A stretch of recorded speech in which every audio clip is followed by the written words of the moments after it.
Berarti ada potensi dong Amerika untuk kembali ke Afghanistan.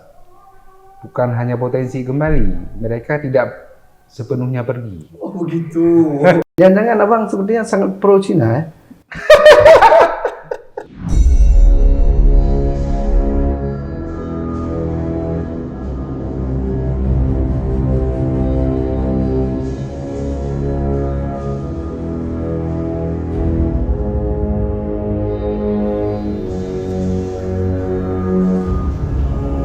Assalamualaikum warahmatullahi wabarakatuh. Kembali bersama saya Muklisuddin Ilyas di Sago ID. Hari ini saya kehadiran tamu yang istimewa, yang sangat produktif menulis juga di Sago ID, dan juga beliau aktif sebagai analis di geopolitik internasional di Kasaf Institute.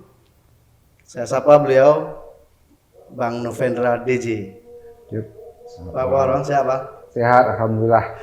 Baik, nah ini malam ini Bang, kita ada topik yang sedang panas ya. Ya, menyangkut dari Taliban. Nah, ini tentu kalau kita bicara tentang Afghanistan, tentu ada dari sisi abang sebagai analis geopolitik, itu kalau kita lihat sebenarnya geopolitik di Asia Tengah dan Asia Selatan sendiri bagaimana belakangan, Bang? Oke, terima kasih. Bismillahirrahmanirrahim. Assalamualaikum warahmatullahi wabarakatuh. Pertama, terima kasih sekali kepada Bang Muklis bersama Sago ID-nya yang telah mengundang saya untuk ikut cuap-cuap di di channelnya Sago ID. Dan saya kira malam ini cukup menarik isunya.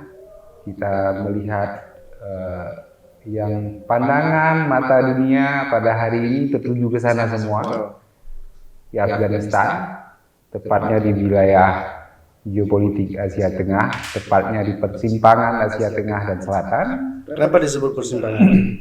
Karena dia berada di tengah-tengah, di dua posisi itu, karena masuk ke Pakistan sudah masuk India kan Asia Selatan, Tajikistan buat semuanya ke Asia Tengah, ke Uzbek semuanya. Nah, di sana kita hari ini menjadi perhatian dunia semuanya setelah Amerika selama 20 tahun invasi harus check out, harus keluar dari wilayah itu dengan kegagalan. Kenapa disebut gagal, Bang? Dikarenakan Afghanistan sendiri porak-poranda selama invasi ini, tidak ada yang terbangun di sana. Pemerintahan yang dibangun oleh Amerika sendiri atau disebut di sana pemerintahan bonekanya Amerika langsung runtuh, tidak bisa bertahan sehari pun setelah militer Amerika bersama NATO ditarik. Lalu Taliban langsung bergerak dari desa-desa mengepung kota, mengepung pusat ibu kota Kabul, dan pemerintahan di sana bersama militer yang telah dibangun selama 20 tahun di sana tidak bisa bertahan, dan tidak pun hampir tidak ada letusan senjata lagi pada saat Taliban merebut pusat ibu kota. Analisa Abang, kekalahan Amerika itu bisa disebut sebagai sebuah kekalahan atau memang menarik diri ini, Bang? Yang menarik diri setelah tidak ada tujuan mereka yang tercapai di sana secara signifikan. Oke lah, dalam isu war on terror, bahwa motif utama, tujuan utama mereka menginvasi Afghanistan adalah untuk memerangi Al-Qaeda dan teroris. Al-Qaeda yang ditargetkan sebagai pihak yang tersangka dalam peristiwa 9/11 itu, bahwa Taliban sebagai penguasa pemerintahan Afgan saat itu dianggap sebagai pelindung dari Al-Qaeda, dan karena itu Taliban juga menanggung risiko dari pengejaran Al-Qaeda oleh Amerika ke Ada nggak hubungan Afghanistan. Taliban dengan Al-Qaeda?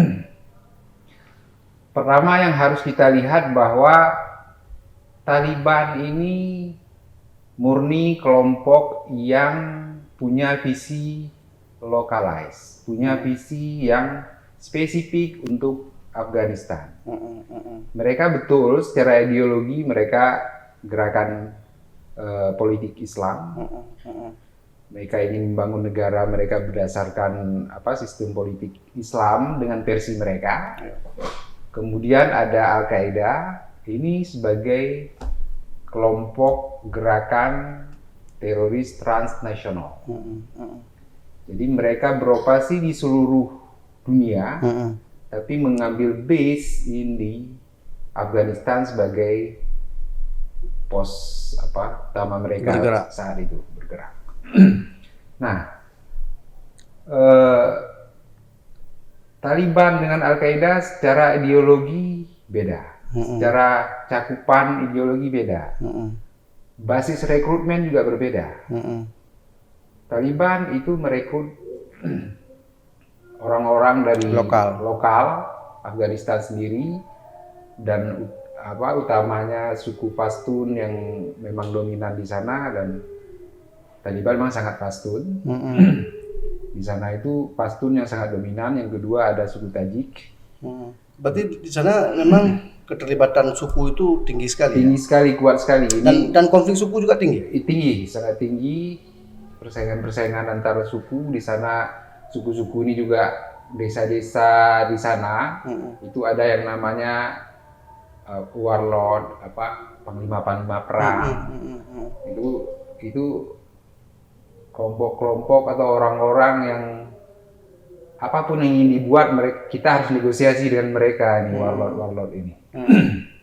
Nah, itu yang Taliban. Sedangkan Al-Qaeda itu basis rekrutmen dia itu, kalau di Afghanistan itu sendiri yang kita lihat justru orang-orang Afghanistan keturunan Arab. Jadi hampir kita tidak menemukan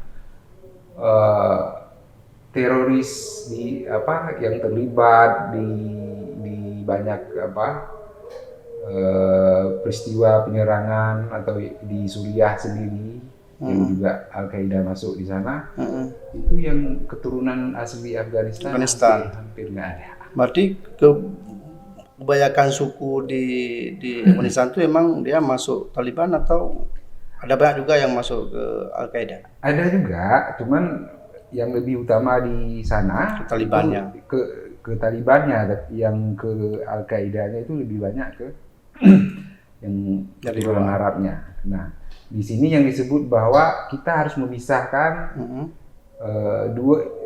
Taliban dengan Al-Qaeda ini sebagai dua entitas yang berbeda sama sekali, nggak bisa disatukan.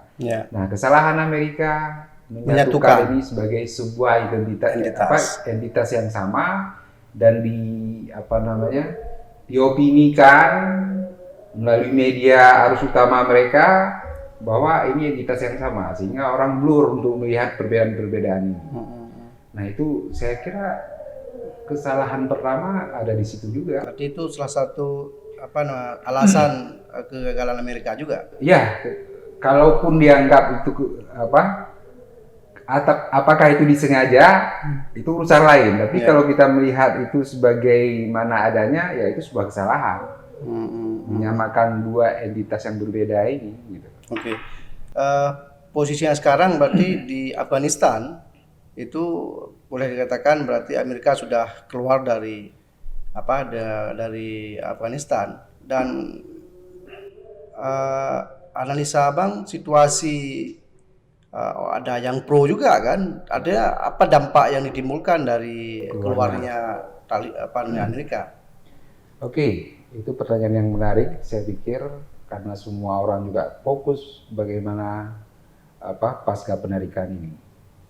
Pertama, secara formal kita sudah melihat ini penarikan utuh militer Amerika yang diikuti oleh semua aliansi transatlantik NATO-nya ini.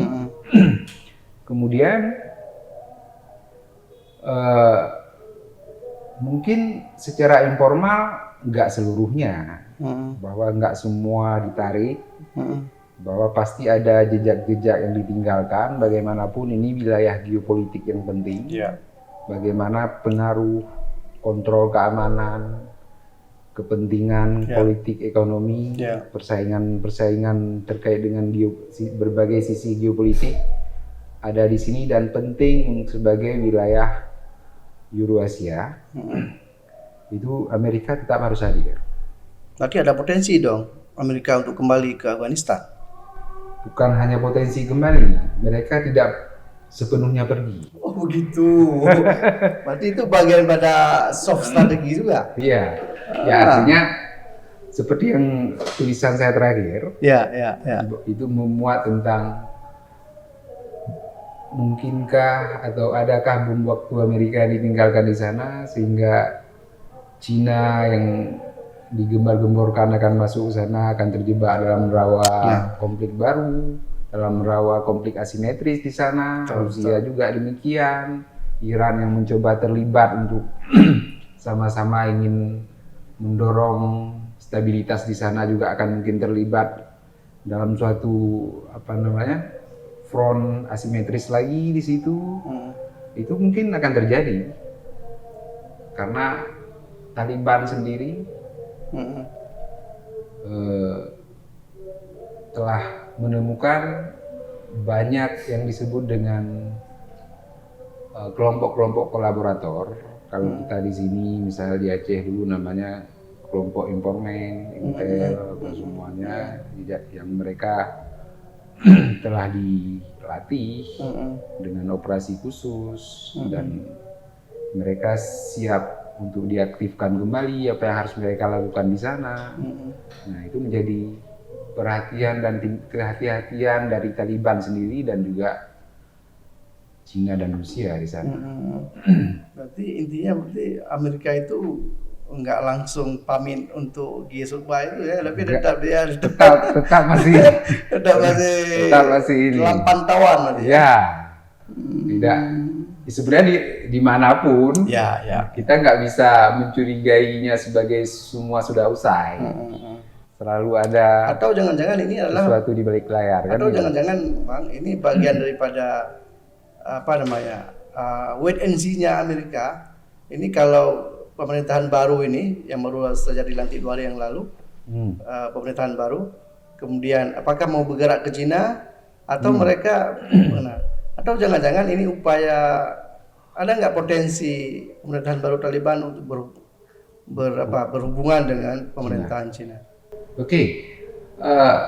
Pertama kita harus melihat juga itu salah satu target dari mempertahankan keberadaan Amerika di Afghanistan itu untuk menahan laju Cina juga. Kalau misalnya Cina masuk Afghanistan, apa ruginya Amerika? Ya artinya denyut kendali ekonomi dunia kembali ke wilayah Eurasia, dan itu secara relatif menggerus posisi hegemoni dan kontrol ekonomi yang ada di tangan Amerika. Jadi Amerika kalah secara ekonomi juga kalau Cina masuk ke Afghanistan. Oh iya, karena kalau Afghanistan stabil, proyek infrastruktur ekonomi Cina yang disebut dengan Belt and Road Initiative Cina itu akan berjalan mulus di sana. Dikarenakan posisi Afghanistan diharapkan punya peran lebih menghubungkan antar kawasan Asia Tengah tadi dengan Asia Selatan. Makanya dalam konteks ini posisi Pakistan sangat penting sebagai penghubung antara Cina dengan Afghanistan. Tapi memang ada potensi hubungan ini kan dua kutub berbeda ini, Cina dengan Afghanistan. Inilah bumi yang langit. Tapi apakah mungkin terjadi itu? Oke, itu menarik sekali. Itu yang paling penting. Pertanyaan yang paling penting saya kira. Karena kita akan terpengaruh dengan simbol belakangan. Nah, ini simbolnya simbol langit dan bumi ini. Apakah bisa menyatu? Makanya dalam melihat isu-isu geopolitik, kita harus mengacu pada realisme geopolitik atau realisme politik lah. Jangan baperan. Ya. Jadi orang kadang kalau kita baperan, ini orang kita, ini orang kita, ini nggak sih ideologi dengan kita. Jadi analisis kita jadi tendensius. Betul. Tapi dalam geopolitik kan yang dilihat kepentingan-kepentingan. Ya. Tapi aktor-aktor dan kepentingan-kepentingan yang bermain di sana. Ya. Nah, Cina itu sedari awal dari kebangkitan mereka saat ini itu selalu menegaskan mereka tidak mau intervensi dengan urusan internal suatu negara, dengan masalah sistem politik suatu negara. Yang penting kita bisa bisnis atau tidak. Tolak ukurnya kita bisa berdagang atau bukan tidak. mazhab agama. Bukan mazhab agama. Itu mau sistem apapun, kita bisa dagang nggak? Ya. Itu prinsip Cina secara sederhana bisa kita gambarkan begitu. Ya. Apa keuntungan saya? Apa keuntungan ente? Apa keuntungan kita bersama yang bisa kita raih dari hubungan ini? Ada nggak keuntungan bersama? Artinya keuntungan Amerika juga, keuntungan Cina juga, ketika mereka melakukan hubungan ekonomi dengan Afghanistan. Ya, karena Afghanistan itu menyediakan jalur perlintasan ekonomi, jalan sabuk,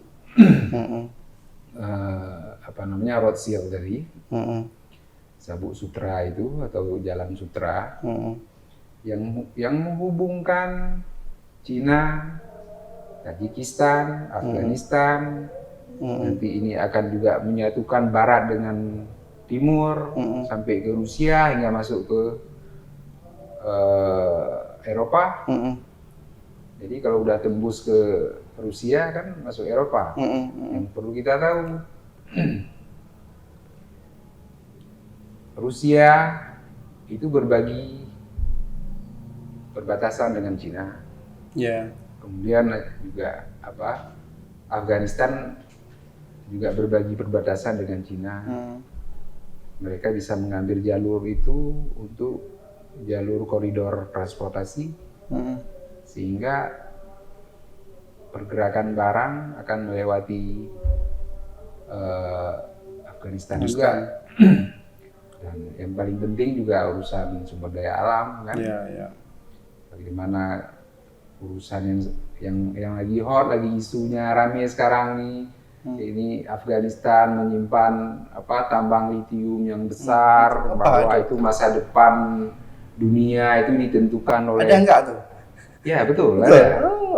Nah, bahwa masa depan ini kan teknologinya baterai semua ini. Karena Afghanistan punya itu gitu loh. Nah, itu akan menjadi permainan geopolitik ke depan ini makin seru di sana. Betul. Sumber daya alam. Magnetnya ini semakin kuat gitu. Dan orang nggak mau tinggal. Nanti mau kafir komunis apa semuanya, kalau ngelihat yang namanya tambang itu hijau juga mata kan gitu. Itu harus dilihat. Tapi dengan komposisi ini kan sudah ada struktur pemerintahan baru kan, ada yang didukung oleh Taliban. Dan komposisi itu mungkin kan nggak itu terjadi? Pertama, semuanya seperti yang Muklis bilang tadi, wait and see. Dan Cina sudah mengatakan belum membuat penegasan pengakuan terhadap pemerintahan baru ini, bahwa mereka juga akan diundang pada pelantikan. Yang ini pemerintahan baru ini yang disebut oleh Taliban pemerintah sementara juga, karena mereka akan menyelenggarakan pemilu katanya. Jadinya begitu. Wah, keren juga itu kalau itu terjadi. Nah, semua negara ingin melihat lagi ini Oh, bahwa masih disangsikan, masih diliputi ketidakpastian, sehingga banyak negara belum memberi pengakuan formal terhadap pemerintahan Ya. yang dibangun ini. Masih sangat Taliban, wajah pemerintahannya, masih sangat juga Pashtun, tidak tidak Merangkul suku-suku merangkul lain. berbagai Suku-suku. suku etnis, kelompok minoritas yang juga harus punya saluran politik di pemerintahan, dan juga kelompok perempuan belum ada, laki semua, dan itu tidak menggambarkan janji Taliban sebelumnya ingin membangun atau ingin menciptakan pemerintahan yang inklusif. Berarti itu masih belum terjadi ya? Masih belum terjadi. Tapi Sekolah juga masih terpisah Hmm. antara perempuan dan laki-laki. ya, bahwa itu ada kemajuan harusnya kita lihat bahwa Oh gitu. dulu perempuan katanya Nggak boleh nggak boleh sekolah. Iya, iya. Tapi sekarang mereka udah boleh kuliah, cuma dibatasi tirai antara laki-laki dan perempuan. Nah itu sudah harus dianggap kemajuan.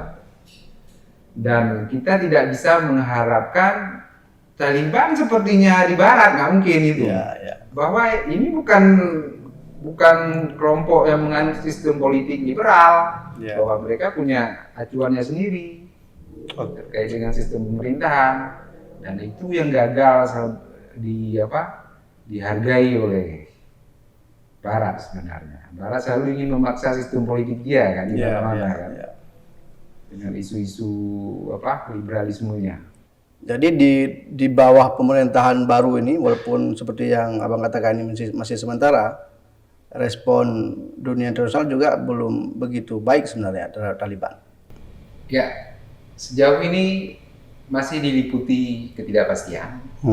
Artinya ekspektasi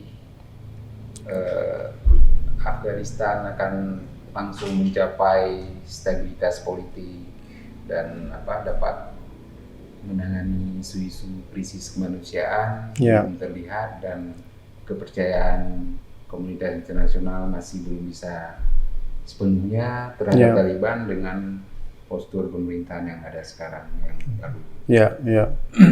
baru diumumkan itu. Atau ada nggak negara? Namun demikian, seperti Cina itu tetap mengatakan mempertahankan kontak mereka dengan ya. Taliban. Siapa lagi selain Dan Cina? Seperti saya bilang tadi bahwa Rusia juga demikian, Iran juga demikian. Iran ikut juga ya? Iran kan tetangga. Oh iya, bagian selatan.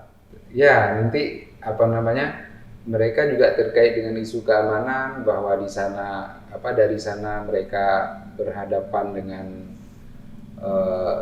teroris Jundullah yang biasa menargetkan Iran. Kalau Cina ada gerakan Islam Turkmenistan Timur yang juga berlindung di Afghanistan. Mereka di wilayah Xinjiang, wilayah Uighur. Nah, ini isu-isu terorisme di sini, mereka ingin memastikan bahwa ini Taliban dapat meredam itu, bahwa tidak lagi menjadi rumah yang aman bagi para teroris, bahwa dari Taliban harus memberi garansi itu, bahwa mereka tidak lagi berhubungan. Dengan Tapi ISIS. banyak juga para analis bilang ya nggak mungkin juga sepenuhnya Taliban memutus Mata rantai dengan hubungan dengan para teroris, karena mereka juga akan kedepannya mungkin akan menggunakan mereka ini sebagai isu nilai tawar.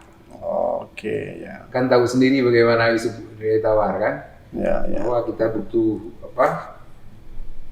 support, butuh untuk memerangi kelompok ini gitu. Nah, tapi walaupun mereka belum memberi pengakuan, mereka mempertahankan kontak itu, dan Cina juga dalam waktu dekat sudah berjanji ingin mengirim dosis vaksin hingga 3 juta dosis ke Afghanistan, juga uang 200 juta yuan.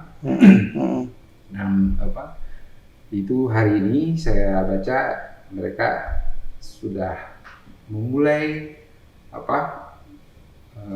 mencoba bekerja sama dengan berbagai negara tetangga untuk membantu Afghanistan supaya tidak sampai terjadi krisis kemanusiaan, di Afghanistan. krisis pengungsi apa semuanya ini, sehingga ini bisa dikendalikan. Tapi situasi sosial di Kabul sendiri misalnya itu gimana sekarang?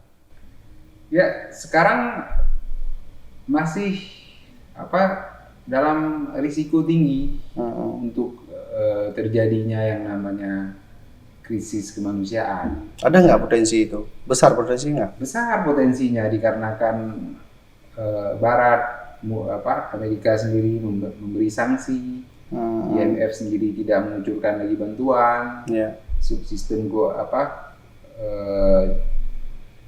keuangan mereka parah, dan ini pasti akan menghadirkan kelaparan atau semuanya. Di samping respon dunia dan juga selain yang lain dengan pengungsi yang juga akan mencoba mencari jalan keluar untuk itu, dan ini menjadi pekerjaan bagi tetangga-tetangga Afghanistan juga. Jadi akan banyak hal di situ. Tapi ya itu tadi, bahwa apapun ceritanya orang tetap harus berhubungan dengan Taliban hari ini. Dia yang megang Afghanistan. Nah, termasuk Indonesia barangkali. Termasuk Indonesia juga. Oke, khusus Indonesia. Sebenarnya bagaimana hubungan pemerintahan baru Afghanistan di bawah Taliban ini dengan Indonesia? Beberapa hari yang lalu juga Menteri Luar Negeri Indonesia, Bu Retno, itu juga bertemu dengan perwakilan atau delegasi Taliban di Doha, Qatar. Dan Indonesia pada prinsipnya mengatakan bahwa Indonesia ingin melihat masa depan Afghanistan yang cerah, damai, yang cerah, dan karena itu Indonesia menginginkan Taliban betul-betul dapat membangun pemerintahan yang inklusif tadi, sesuai dengan. Jadi posisi Indonesia wait and see juga. Jadi tidak langsung memberi pengakuan, tapi melihat ini. Dan Taliban harus betul-betul mempertimbangkan ini kalau mereka ingin betul-betul mendapatkan dukungan internasional dalam membangun Afghanistan ke depan. Ada nggak kekhawatiran pemerintah Indonesia dengan eskalasi terorisme di kita di sini, kemudian dengan pemerintah Taliban sekarang? Oke. Nah, karena itulah Indonesia harus punya kontak dengan Taliban. Indonesia harus hadir juga di sana untuk memastikan bahwa Afghanistan juga tidak menjadi rumah terorisme yang aman bagi yang menyasar Indonesia di sana. Ya, kita harus realistis ini. Analisa Abang strateginya gimana? Ya, pertama tetap kita ingin mendorong Afghanistan stabil, ingin pemerintahan ini bisa mencapai stabilitas politik, sehingga dengan kondisi stabilitas sosial dan politik di sana, ruang untuk memerangi terorisme menjadi lebih mudah. Jadi biasanya gerombolan-gerombolan teroris ini kan lebih aman di tempat yang tidak aman. Di mana wilayah yang tidak aman, disitulah keamanannya. Nah, kacau nih pernyataan. kan gitu. Oke, lanjut. Jadi tidak mungkin Indonesia itu betul-betul terputus dari sana. Kita tetap harus hadir.